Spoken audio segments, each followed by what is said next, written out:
Well, thank you very much, and thank you, Gretchen. It's great to be back in the incredible Commonwealth of Pennsylvania. Great place.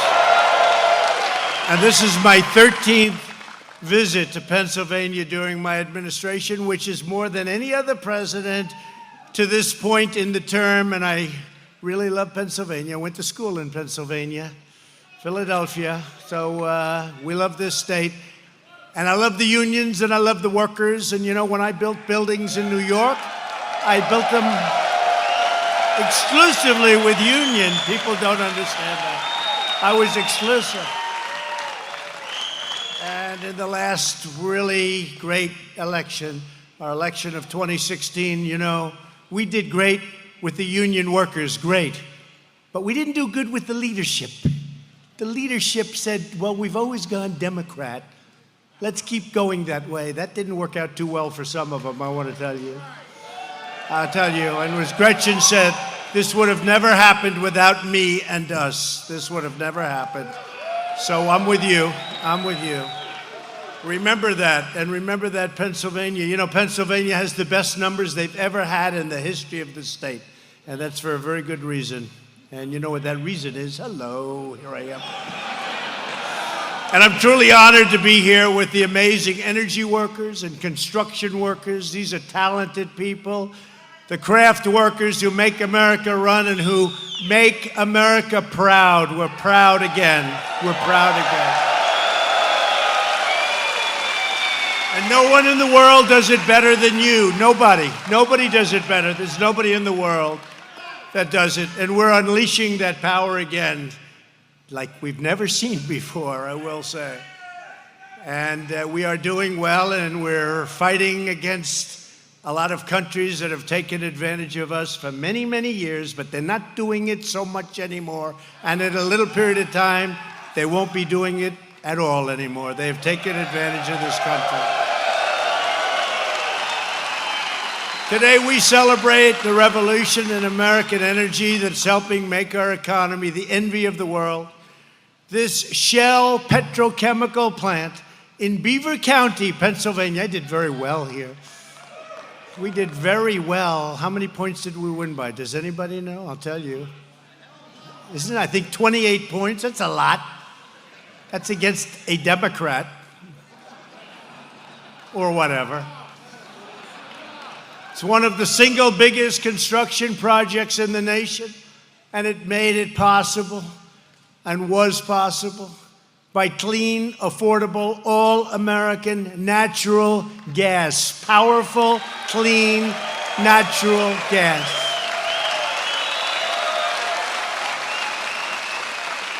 And when the wind stops blowing, it doesn't make any difference, does it? Unlike those big windmills that destroy everybody's property values, kill all the birds. Someday the environmentalists are going to tell us what's going on with that. And then all of a sudden it stops. The wind and the televisions go off. And your wives and husbands say, darling, I want to watch Donald Trump on television tonight. But the wind stopped blowing and I can't watch. There's no electricity in the house, darling. No, we love natural gas and we love a lot of other things too. Each of you is taking part in the largest investment in Pennsylvania history. It's the largest investment in the history of Pennsylvania, in the history of our country, the money that's being invested in your state right now. With your help, we're not only unleashing American energy, we're restoring the glory of American manufacturing, and we are reclaiming our noble heritage as a nation of builders again. Nation of builders. I was a good builder. I built good. I love building. In fact, I'm going to take a tour of the site. They said, sir, we were going to do it before the speech, but we're waiting for it to stop raining. I said, don't worry about the rain. Do we have umbrellas? Don't worry about the rain. Umbrellas work very well, especially when they're made in America. So I don't care, but we're going to take a tour afterwards. I'm going to speak to some of your union leaders to say, I hope you're going to support Trump, okay? And if they don't, vote them the hell out of office because they're not doing their job. It's true. Vote them out of office. When completed, this facility will transform abundant natural gas, and we have a lot of it, fracked from Pennsylvania wells, which they never would have allowed you to take if I weren't president. If my opponent won, this would be a lot of nice new structures outside. I guess you would have stopped long ago. You would have stopped construction before it started too much. But I was talking to Gretchen. They would have never gotten the approvals to do what's needed to fuel these plants. That wouldn't have been good, so probably they wouldn't have started. But if they would have started, it would have been stopped. But they put it into plastic through a process known as cracking. That raw material will then be shipped all over the country and all over the world to be fashioned into more products stamped with that very beautiful phrase, made in the USA, right? Made in the USA. Beautiful.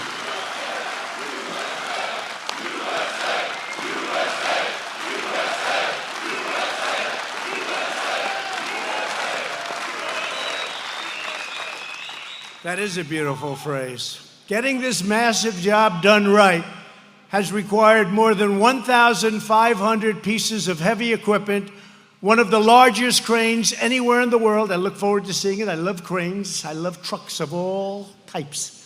Even when I was a little boy at 4 years old, my mother would say, "You love trucks." I do. I always loved trucks. I still do. Nothing changes. Sometimes, you might become president, but nothing changes. I still love trucks, especially when I look at the largest crane in the world. That's very cool. Do you think I'll get to operate it? I don't know.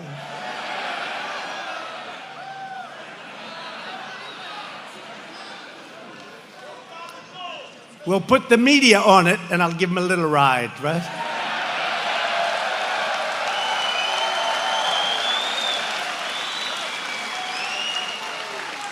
And you have thousands of tons of concrete, aluminum, and steel, and nearly 6,000 of the strongest, toughest, and most talented workers anywhere on earth. I know. It was the Trump administration that made it possible, no one else.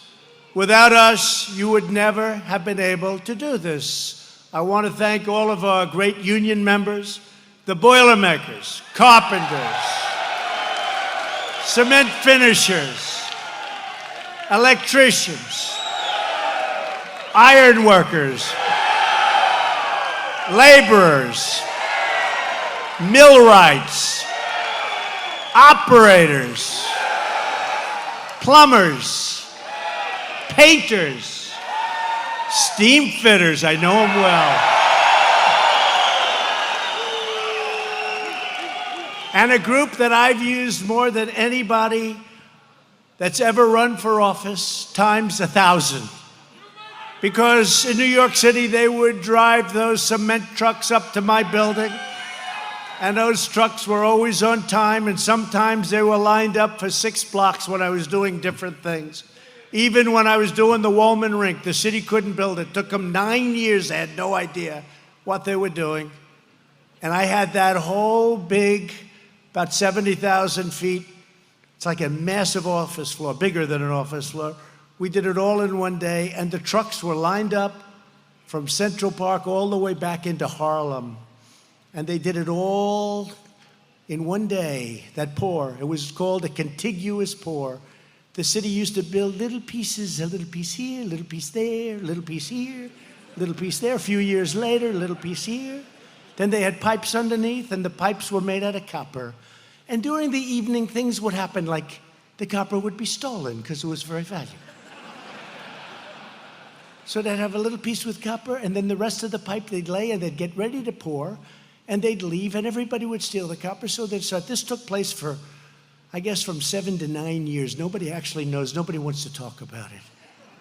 But those trucks were operated incredibly well, and I never missed a delivery, and it's called the Teamsters. I also want to thank Bechtel, a real incredible company. We talk about the great builders of the world, President Jack Future. Where is he? Where is he? Jack. Where is Jack? Jack. What a great job you've done, Jack. Some big ones. Think of it this way, Jack. If we don't win, you won't be doing anything in this country. And you know, the world follows us. You see that? The world follows us. And it won't be so good. But you and I are friends, and you're going to have a lot of work to do, I think, Jack. A lot of work. Thank you, Jack. Great job. Jack has done an incredible job. That's an incredible company. Incredible. They're incredible builders. And the Secretary-Treasurer of North America's Building Trades Unions, Brent Booker. Where's Brent? Brent, thank you. Great job. Young guy. You're so young, Brent. How the hell did you get that job? Man. We're honored to be joined by two leaders who truly have the backs of American workers. They become friends of mine. They do such an incredible job. They break up the roadblocks. We have a lot of roadblocks in this country where you have a little clause can stop a project. Little clause can stop it for years. And we break up those little clauses. We break them up fast. Energy Secretary Rick Perry. Where's Rick? Rick, thank you, Rick. What a great guy. I had to compete with him. You know, he wanted to be president. He was tough. He was nasty, man. He was nasty. But then he said, I want to do something great. And you have been incredible. He ran Texas for like 14 years. And he did it well. And now he's running a little thing called Energy. And nobody's ever done it better. Thank you, Rick, very much. Great job. And a man who has been incredible in every way, you know, EPA, Environmental Protection Agency. You've heard a lot of horror stories where nothing can get done, nothing gets passed. It takes years and years and years to get a simple permit. It can take 20, 21 years to get a road before they reject it. How about this? They go 20 years, 21 years in certain cases for a highway or a road, not even a highway. At the end of the 21st year, they vote to reject it. How would you like to be? You're a young person, you're starting out, and you're all excited about this project, and it starts off as being a simple straight road, and then it ends up being a total catastrophe because of nesting and lots of other things that we can take care of. And it's 20 years later, and then they reject it. You've devoted half of your working life to a rejection. Happened to many people. And we have a man that knows how to break it up, but he's also a great lover of the environment. EPA Administrator Andrew Wheeler. He's done an incredible job. Andrew? Great job, Andrew. Great. Really great job.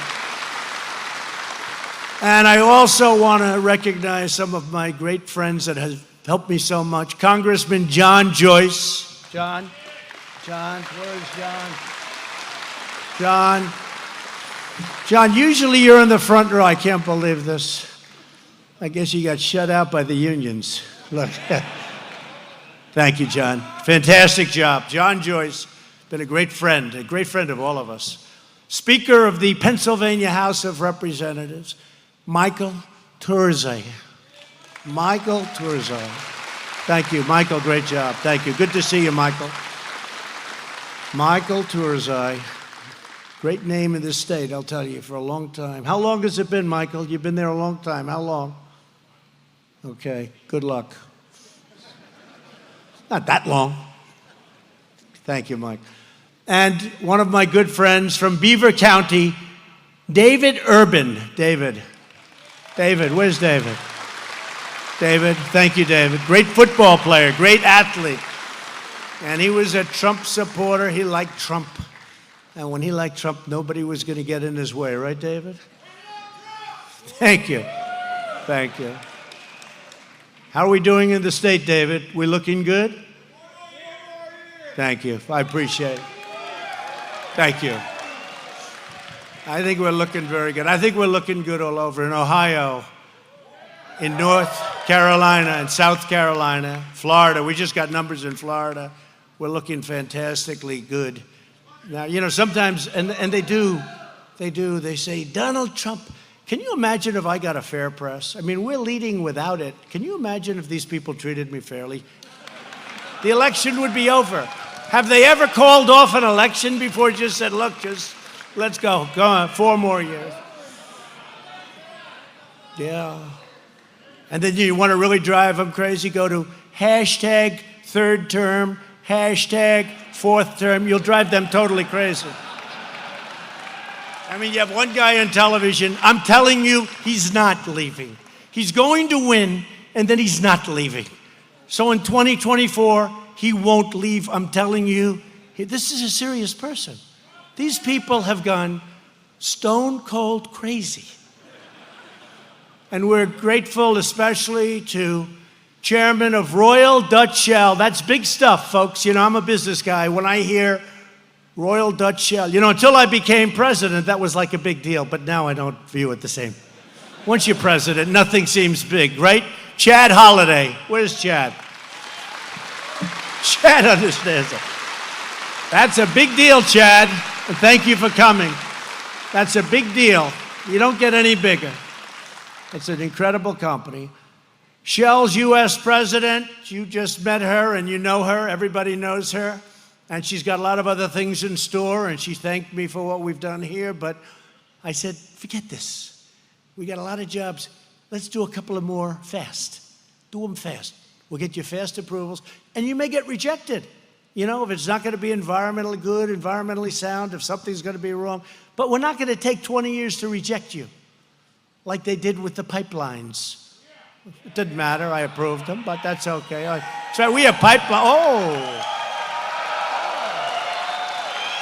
We got plenty of pipeline folks here, don't we? That's right. Hey, you know, that's a bigger hand than we got from the Teamsters. You believe that? No, but, you know, they did that with the pipelines, right? Keystone XL, they did it with the pipelines. Dakota Access Pipeline, we're building pipelines. And if we get the pipelines approved, and you better work, the EPA is working right now to get them approved, and Texas, and if we can increase, we're now the largest in the world in energy by far. But if we get those approved, Andrew, I hope Andrew's listening, EPA, Andrew, you know what I'm saying, right? If we get them approved in Texas fast, they said it will take 18 years. I said, could you do it in about a month? All right. If we get that, oh, look at those pipeline guys, they're so happy. That's a lot of jobs. But Andrew, if we get them approved fast, we can increase our entire output. Texas is so big, and it's bigger, it turned out to be much bigger. I also got you ANWR in Alaska, which may be bigger than everything. And they couldn't get it. Ronald Reagan couldn't get it. No president could get it. And I got it approved, and we're all set. And so we're all set. So Andrew, in Texas, if you can get those pipelines going, you will be so happy. We'll have dinner with your family. I'll tell them how great you were. Okay, EPA. Thank you, Andrew. So I want to thank, though, Gretchen. She's been fantastic. I also want to thank Vice President of Pennsylvania Chemicals, Hillary Mercer. I want to thank you very much for investing in the people of Pennsylvania. Hillary? Where's Hillary? Thank you, Hillary. You're investing in the people of Pennsylvania, so that's a guarantee as far as I'm concerned.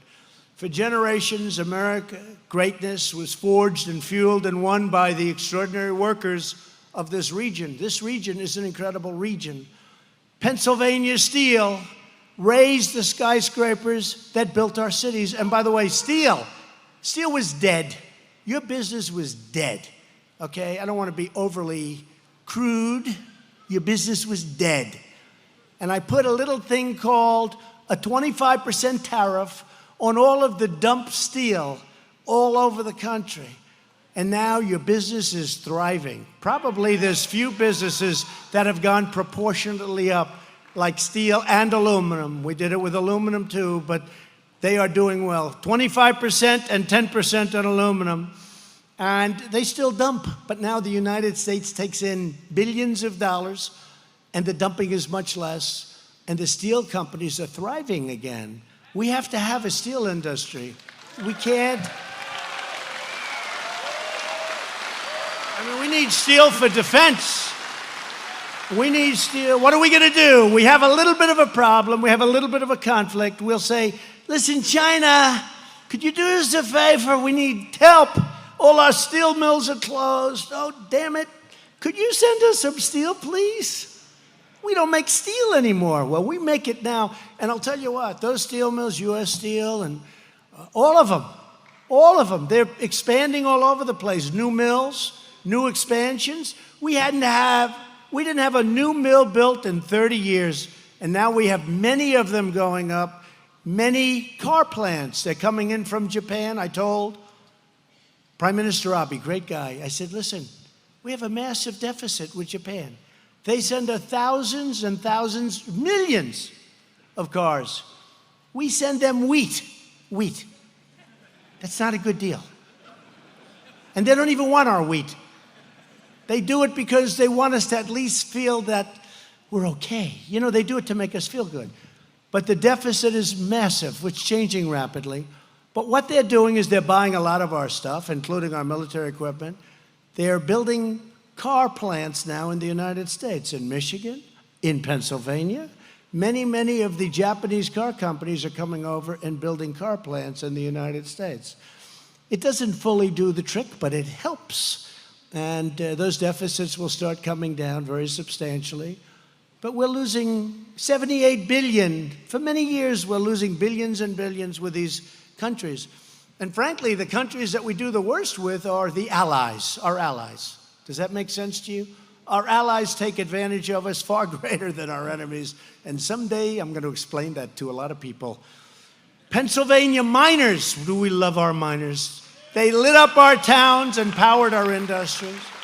And Pennsylvania factory workers made the American brand into the universal symbol of excellence all around the world, all over.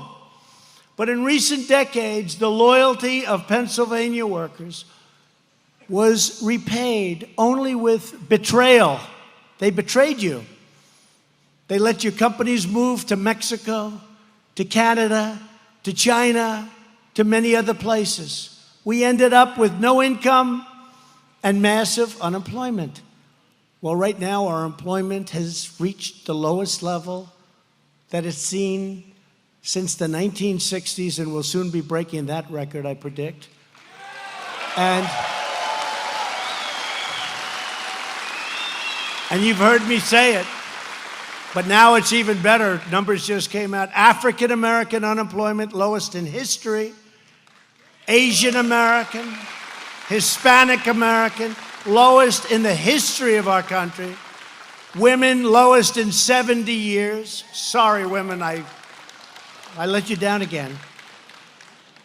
Think of it, lowest in 70 years, and I have to apologize to women. But soon we're going to have that. That will be a record very soon. We're very close to saying lowest in history for women, unemployment. Today, we have more workers working in the United States, that almost 160 million, than at any time in the history of our country. Think of that. That's a hell of a stat.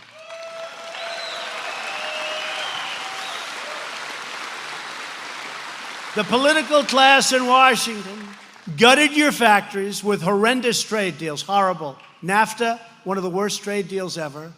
By the way, World Trade Organization, it made China. China made themselves, they did a good job. But they ripped off our country for years. And with our money and World Trade Organization backing, and then they took advantage of the rules of the World Trade Organization. And I'm being nice when I say took advantage. Much more than took advantage. They went up like a rocket ship. They were flatlined for 100 years. And then one day, World Trade Organization, a terrible move. And you know, we were losing all our cases until I came along. We were losing all our cases in the World Trade Organization. Almost every case we're lost. They thought we were stupid. They were the ones ruling. And then I came along. Now we're winning a lot of cases because they know that they're not on very solid ground. We will leave if we have to. And all of a sudden, we're winning a lot of cases. We're winning most of our cases. And it's only because of attitude, because we know that they have been screwing us for years, and it's not going to happen any longer. They get it. They get it. So they're giving us victories. They're giving us victories. And I'd like to use a different word, but there's no word that's quite as, right? There's no word that's quite as descriptive. I'd like to, but that's exactly what they were doing. They were taking advantage of us for years and years, and now they understand that if it's not going to be fair, it's not going to be at all. We don't need it. We don't need it. So a lot of good things, and I think we will. I think they will treat us fairly. I mean, the concept should work, but people have taken advantage. Like, for instance, they view certain countries like China, India, many countries for a long time. They viewed them as they're growing, right? They're growing nations. We're a mature nation. They're growing. These are growing nations. Well, they've grown, and they had tremendous advantages, but we're not letting that happen anymore, okay? We're not letting that happen anymore. Everybody's growing but us. You know, they're all growing nations. We have to work with them. But nobody ever wants to work with the United States. It's a disgrace. But it's changing, and it's changing fast. And I think it's the primary reason, probably, that I ran for president. I'd see these factories all over the country, and I'd see them empty, and I'd see the jobs going to other countries.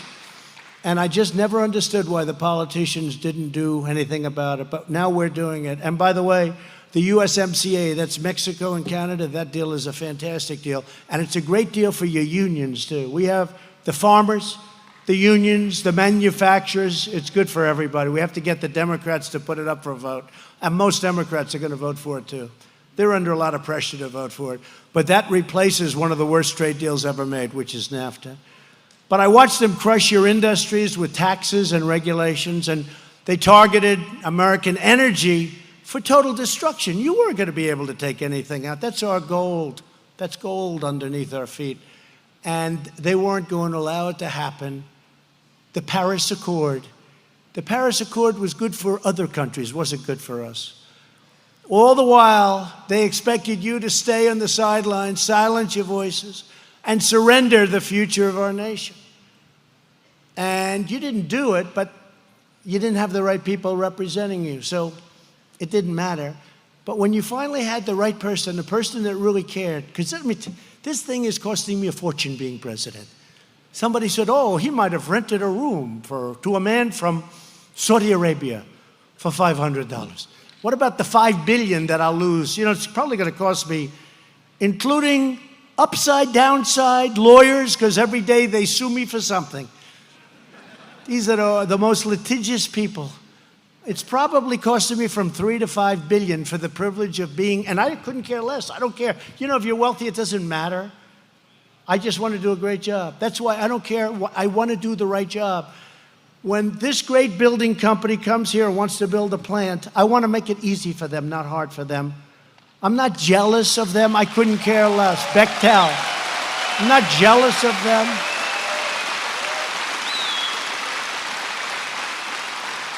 I got sued on a thing called emoluments. Emoluments. You ever hear the word? Nobody ever heard of it before.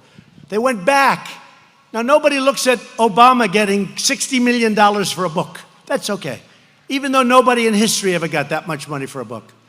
Obama got $60 million. Think of it, $60 million for a book. Nobody looks at any, but with me, it's everything, emoluments. Nobody knows what it is. Here's the good news. Last month, I just won 2 cases on emoluments. And the judge was scolding of the other side. And what it is presidential harassment, because this thing is costing me a fortune, and I love it, okay? I love it because I'm making the lives of other people much, much better.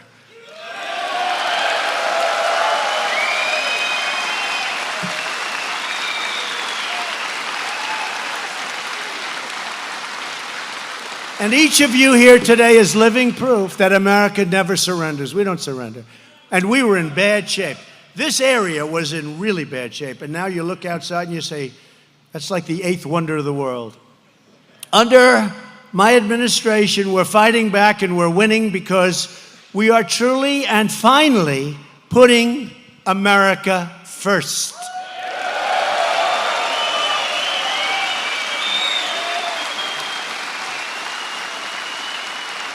After years of building up foreign countries, we are finally building up our country. Think of it. We protect the border of South Korea, but we don't protect our own border, but now we are. And the wall is being built. We won that case 2 weeks ago. We won that case. The wall is, and we're going to have a lot of it. We're going to have anywhere from 400 to 500 miles built by the end of next year. We're building a lot of wall, and we need it. We need it. We want people to come into our country. They have to come in legally, and we want them to come in through merit.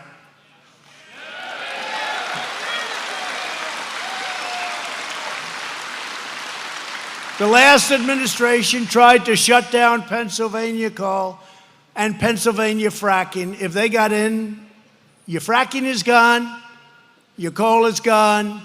You guys, I don't know what the hell you're going to do. You don't want to make widgets, right? You don't want to make, you want to learn how to make a computer, a little tiny piece of stuff? You put it with those big, beautiful hands of yours. Look. He's going to take these big hands. He's going to take this little tiny part. He's going to go home. Alice, this is a tough job. No, you want to make steel and you want to dig coal, and that's what you want to do. I was in West Virginia when Hillary made that terrible statement that she wants to close up all of the coal. She forgot in 3 weeks she was going to West Virginia. Remember, she wanted to close up all coal. She was in an area where they didn't do the coal, and she said, I look forward to closing up all coal. It's going to be closed. Steel, going to be in big trouble. She forgot 3 weeks she was going to West Virginia. That didn't work out too well. I won that one by 42 points. 42 points. West Virginia. And I actually think this time we have a good chance of winning Virginia, which is a tough one to win because, you know, you have some people there that maybe don't agree with us, but I think we have a really good chance of Virginia, too, which is something that hasn't been won by a Republican in a long time. But it's common sense. A lot of this is, you know, they say politics. Politics, great politics, is common sense.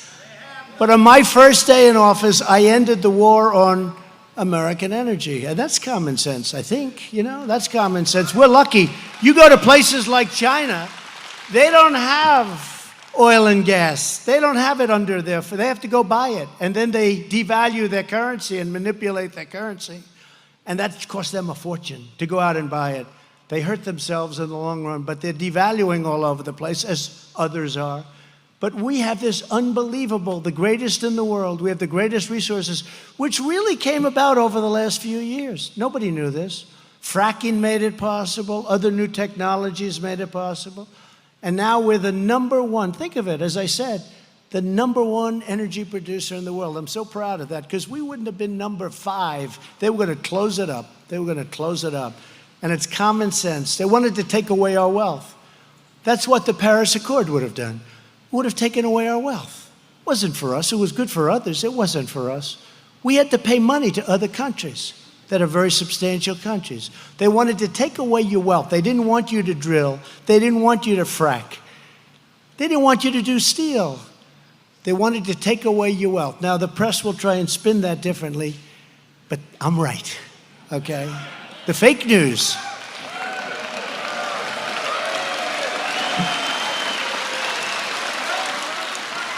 That's a lot of people back there for like 11 o'clock speeches. That's a lot of people.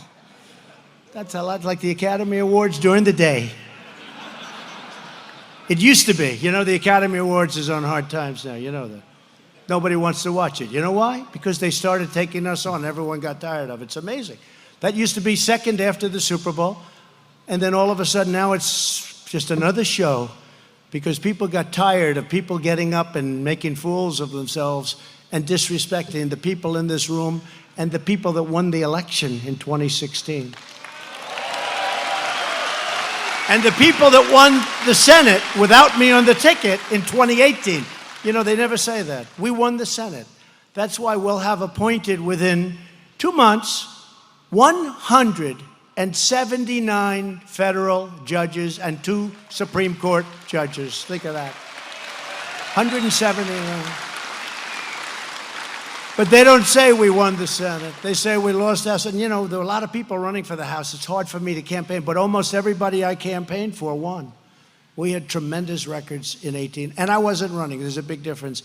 In 2020, we're running, so you better get out there and make sure we win.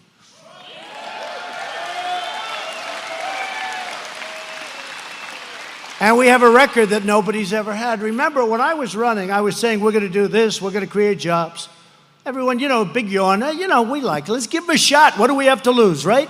I said that with African Americans. They had the worst crime rates, the worst education, the worst everything. They had like 10 things. I'm reading it off a list. I looked, I said, what the hell do you have to lose? But I really sort of said the same thing to everybody, because our country wasn't doing well with Biden and Obama, wasn't doing well. And they were pouring money in, pouring money in, and it wasn't doing well. Even now, you see the interest rates. I'm paying a normalized interest rate. We should be paying less, frankly. This guy's made a big mistake. He's made a big mistake. The head of the Fed, that was another beauty that I chose. But even with that, we're paying a normalized interest rate. The nice thing is you get some interest from the bank. With President Obama, he was paying nothing. It's easy to make money when you're paying nothing. You're paying zero. Easy. But even with that, our economy's roaring, and his wasn't. It was the weakest economy since the Great Depression, the weakest up. So we have it going. Our country now has the hottest economy anywhere in the world. Every time a prime minister, president, king, queen, dictator, whatever they may be, some are sort of mutual. Some of you have presidents and prime ministers who are actually dictators. But they come in and they see me at the Oval Office. They always say, almost everybody, congratulations on your incredible economy. What you've done is incredible. The tax cuts, the regulation cuts, all of the things we've done. And they're all saying, and they want to try and copy us. It's not easy to copy us. And part of the reason it's not easy is because of the people like this, all over the country, the people in this room. You are incredible people. That was an incredible win. Thank you. Incredible. Incredible people. Incredible people. And here in the Appalachian region, where the Marcellus and Utica shale formations generate 1/3 of American natural gas. Think of that. You've been sitting on this for a long time, and yet look at the numbers. Look at the way you lived, because you never had anybody that wanted to take advantage of it. But now we're taking advantage of it. You're sitting on gold, and we're taking advantage of it, and your future has never looked brighter or better. It's so great that you stayed, because you suffered. This whole region, Appalachia, the whole region, it just suffered, this whole region, with great people, the greatest people, and you suffered. When this plant opens, 600 American workers will get the full-time jobs with quality health care, pensions, and great pay to support a family. And you have, I said before, almost 2,000 construction workers. And you're going to another plant, because we're going to talk to Bechtel after this, and we're talking to Shell. When you got the boss from Shell, you people don't realize, that's a big deal. I don't know where the hell he comes from. Where are you based? It's not in this country. Hey, how about moving Shell to the United States?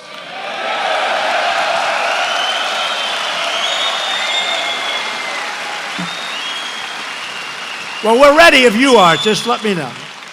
But they have their big USA division. But that's a great company. It's a big deal. And that you're here is a big deal. That's a big deal to me, and it's a big deal to everybody in this room. You have the top man at Shell. But this is just the beginning. My administration is clearing the way for other massive multi-billion-dollar investments. We just did one in Louisiana. It's a $10 billion plant. There's more pipes in that plant than I've ever seen in my life. There's more plant, you know that. LNG, it's an LNG plant. $10 billion, and it's totally sold out. They sell it like you rent office space. Can you believe it? It's all sold out. All over the world, people have used it.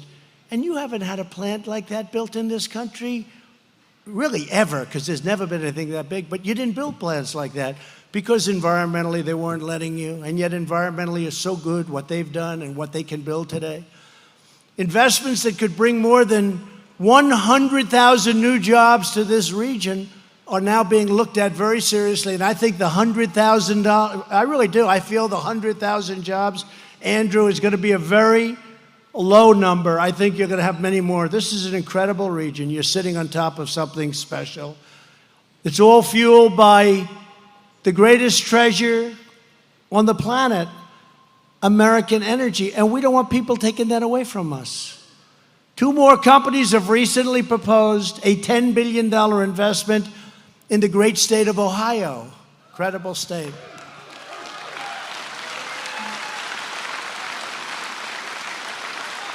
We have tens of billions of dollars worth of investments, and this is really good stuff that we're now negotiating. But these 2 are in Ohio.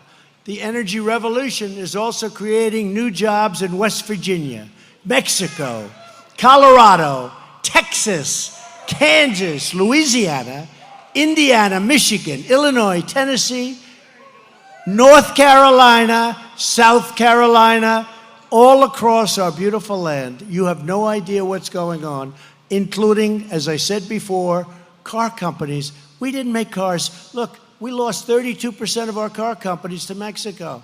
Before I got there, by the way. Now it's very, very hard to do that anymore. Nobody's going to be looking that way, I don't think. And I want to thank Mexico because the president now has been great.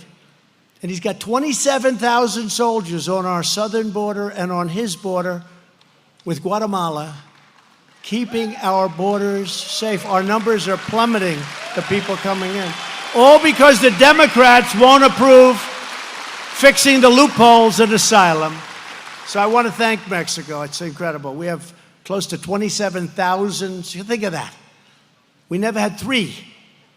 I think we had about 2.5 soldiers. One was sitting down all the time. We had nobody. And don't forget, the southern border is 2,000 miles from the Gulf to the Pacific. We have 27,000, and they're doing a great job. And they're helping themselves, too, because they're disrupting and really hurting the cartels. So much of that stuff is run illegally by the cartels. Human trafficking, drugs, people. It's terrible. And Mexico, I'll tell you, they're so far. I hope they're going to keep it up. I hope they're going to keep it up. But they've been great. And 27,000 people. They wouldn't have done that for any other president, that I can tell you.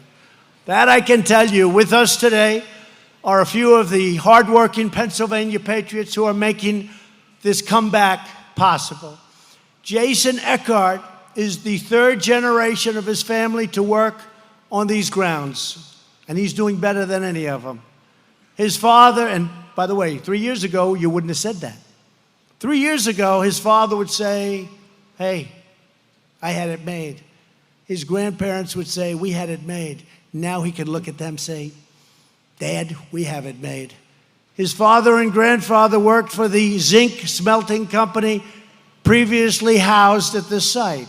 When that plant closed in 2014, 500 jobs disappeared like magic. Remember President Obama? You need magic to bring back manufacturing jobs. You need a magic wand, remember? Not going to happen. Well, so far we brought back 600,000 manufacturing jobs. And Jason never imagined he would get the chance to carry on his family's legacy. But now he has. He is carrying it on, and he's carrying it on proudly. He's a great American. Jason, where are you, Jason? Jason. Jason. Come on up, Jason. Come on, let's get Jason up. Come on up, Jason. I'd like Jason to tell us what this great facility means to him and to his family. Thank you.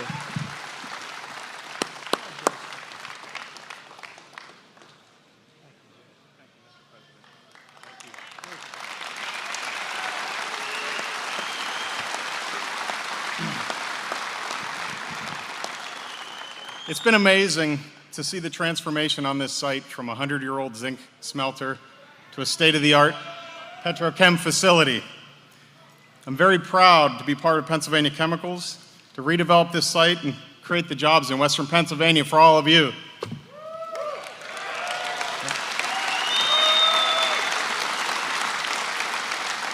And it's very exciting to think about what we have to come, starting this place up and having jobs into the future for our families.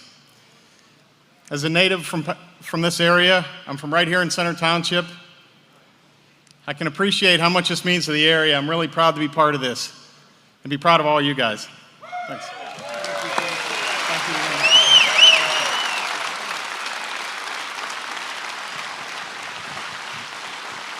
Thank you, Jason. Great. Did you enjoy doing that, Jason? I think so. You had a big group of people back here that likes you a lot. They're giving him a hard time back there, right? His friends. Thanks, Jason. Heather Michaud grew up here in Beaver County and has been working for Shell in other states for several years. Now she can raise her family right near her parents and loved ones and actually be home where she wants to be and where she belongs. Heather, please come up and tell us about your journey.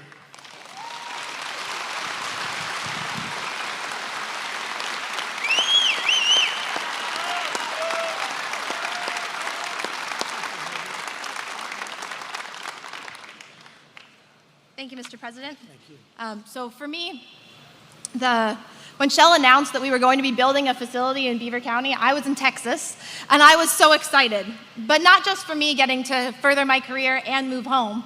I was excited for all of the possibilities that it opened up for my hometown. I was excited because I recognized the potential that a place like this has for us to be able to hone our existing skills and to gain new ones, too. So I knew that we, the hardworking people of Western Pennsylvania, and other places in the US too, would now have this fresh opportunity and would take advantage of it. And that's the opportunity that I see the thousands of you folks taking advantage of now. Not only today, but we're also creating something that is going to well outlive us by building this site. And I'm really proud to be a part of that legacy, sir. Thank you very much.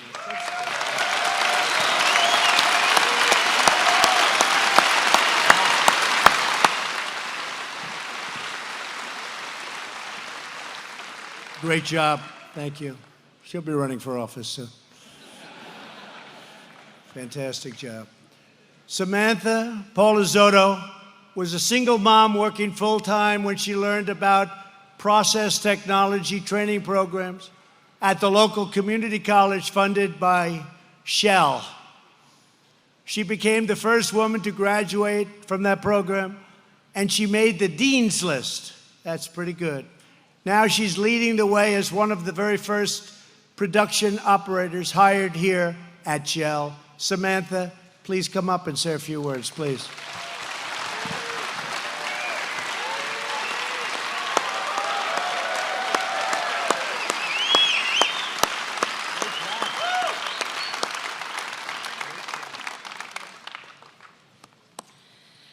Growing up in Beaver County, I can recall people talking of the good old days, when steel mills were running and often people were born and spent their whole lives in the same town. Local families had multiple generations working in the same industry and in many cases the same companies.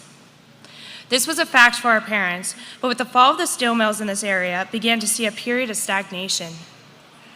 Hardworking men and women in this area, full of pride, still lace up their work boots, driving by the vacant skeletons of the old mills and refineries, holding on to the hope that one day this area would see its former glory. The announcement of Shell Pennsylvania Chemicals plant seems to have kindled that spark within the community. It has provided an opportunity for steady employment for many different skilled tradesmen, emptying many of the local union halls. As a young woman, this has also afforded me an incredible opportunity to come into the ground floor of an unprecedented project. In school, I chose a field far different than many of my female colleagues. Process technology is a focused area of studies around production and operations. Predominantly male-dominated careers, I knew there would be challenges as I entered the workforce. Being a mother and a wife, I must balance my responsibilities at work and at home. The challenges I have faced have been softened by a network of support that has been given to me not only by my family, but also through the Community College of Beaver County, my coworkers, and now the culture of care at Shell. I am proud to play a role in this project as it restores this area and makes Beaver County great again.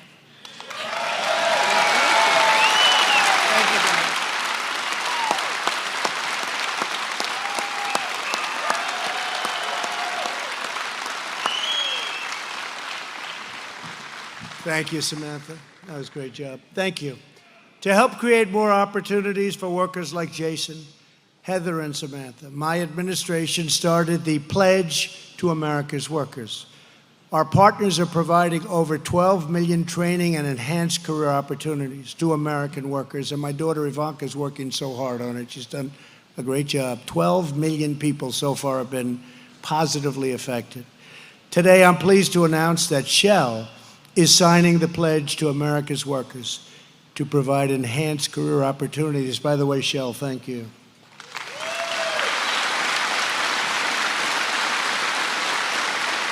They're providing career opportunities to 3,300 workers over 5 years right here in Western Pennsylvania. That's great. Thank you, fellas. Thank you very much.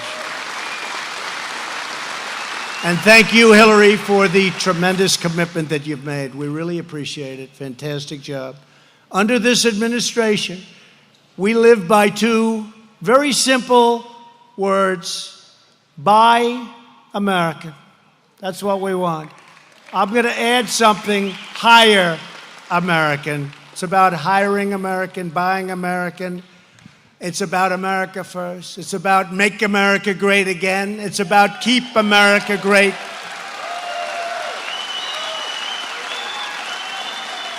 Despite all of this exceptional progress, however, some politicians in this country still want to keep America's vast energy treasures buried deep underground. Let other nations take advantage of our country. Not happening anymore. They see factories like this one not as a cause for celebration, but for condemnation. Democrats in Congress are pushing hard for the Green New Deal. How about that one? Green New Deal. Where it puts everybody in this room out of work, hate to tell you, and a lot more people. Everybody out of work. But I don't want to speak badly about it. You know, you've heard me say this. I want to encourage them. That should be their platform. I don't want to do it too early. I did it very early with Pocahontas. I should have probably waited. She's staging a comeback on Sleepy Joe. I don't know who's going to win, but we'll have to hit Pocahontas very hard again if she does win. But she's staging a little bit of a comeback. What a group. Pocahontas and Sleepy Joe. I don't think they give a damn about Western Pennsylvania, do you? I don't think so. And other radical plans to wipe out our coal, that's what they want. They want to wipe out our oil. They want to wipe out our natural gas industries while allowing other countries to steal our jobs.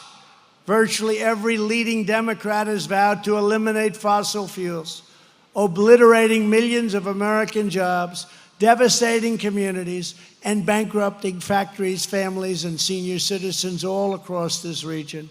And by the way, this is the only fuel that has the power for plants. When you have to steam up and you have to fuel up on these giant plants, these giant generators, these giant electrical factories, you need what you're doing. You need this. It's got the power. The other doesn't have the power, certainly not yet, probably never will. And we're not taking chances. And we have the cleanest air and water we've ever had in our country right now. The cleanest we've ever had, and we're going to keep it that way. But we're never going to allow other countries and outside sources to take away our great wealth, because that's what they want to do. They want to take away our wealth, take away our jobs. We're not going to let it happen. To see the destructive results of the far left's energy nightmare, just compare the enormous success here in Pennsylvania with the tremendous folly happening right across a line, a little line in New York. Both states have vast energy reserves, but New York prohibits development while Pennsylvania welcomes it. From 2010 to 2017, natural gas production plummeted by nearly 70% in New York, but it soared almost 1,000% in Pennsylvania.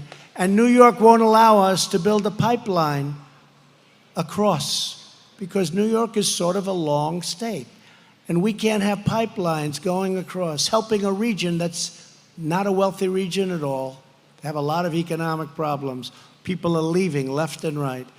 We want to get it over to the waters. We want to get it over to the oceans. We want to get it up to New England, where they have the highest energy costs anywhere in the United States. We can't get energy because New York doesn't allow the pipelines to go through. And that's going to be very costly for New York, ultimately. As a result, families in Pennsylvania, shale country, got more jobs, billions of dollars in royalty payments, and wages that are significantly higher compared to their neighbors just across the state line. Meanwhile, families in New York, I love New York. That's where I'm from. Probably most of you don't know that. That's where I'm from. They're burdened with more power outages and electricity rates. You never saw anything like this, that are much, much higher than neighboring states and than your state.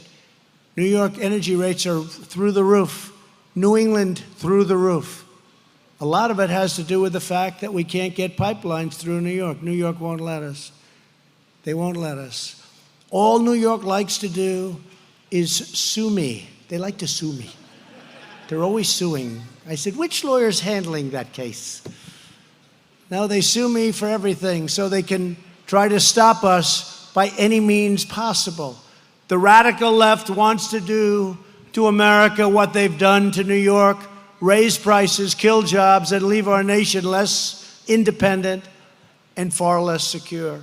My vision is the exact opposite, and we want to work with New York, and we want to help New York. They need jobs in New York so badly.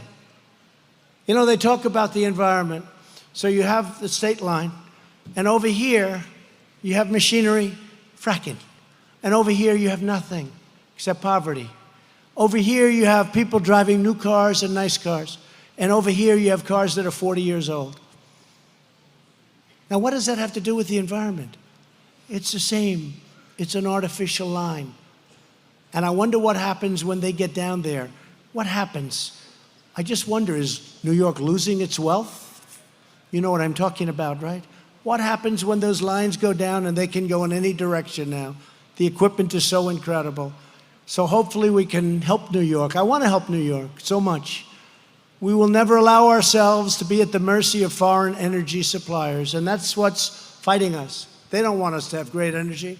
They've made a fortune selling us energy. You probably saw the Straits the other day. Very few American boats are there. They capture Iran. I broke up that deal. That was a good thing to do. It's a whole different country right now.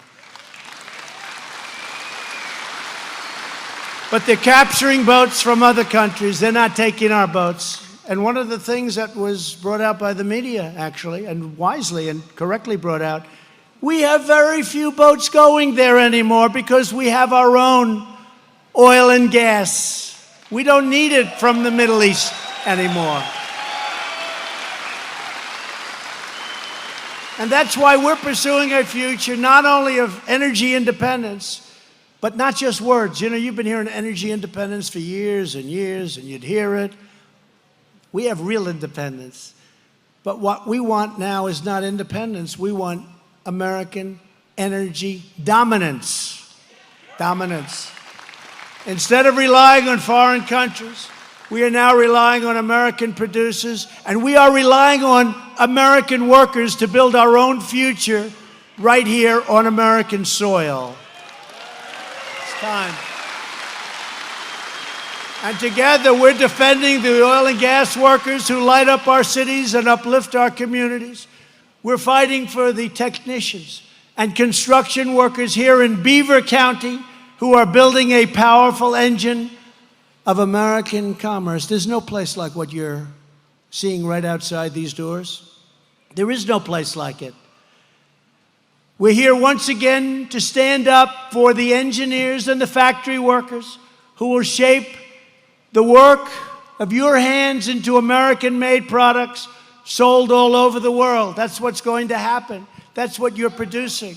And everyday patriots who make this all possible, you are the backbone of America, the absolute backbone, and you haven't been given the honor of having that said by other people, but you are the backbone of this country.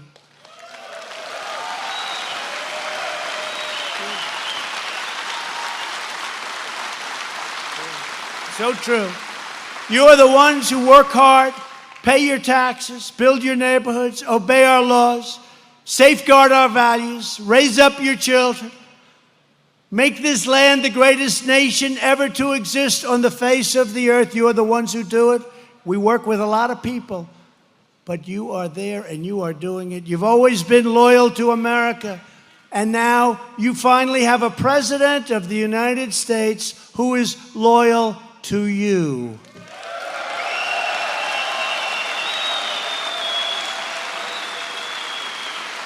Our vision is pro-worker, pro-jobs, pro-family, pro-growth, pro-energy, and 100% pro-American.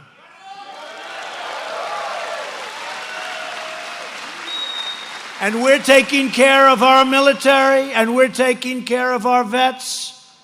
Veterans' Choice, you've been hearing about it for 45 years. I got it approved. Veterans' Choice. We're taking care of our veterans. We're taking care of our military like never, ever before. Because Americans can do anything, go anywhere, and outperform anyone. Nobody can beat us. Nothing can stop us. Because winning is what Americans do. Winning is what we know best. We will keep winning, winning, winning. And I used to tell you the story about winning. I used to say that your great leaders would come to Washington and they would say, President, we're winning too much. We can't take it anymore. The people of Pennsylvania cannot stand winning. We haven't won for years and years, and now we're winning too much.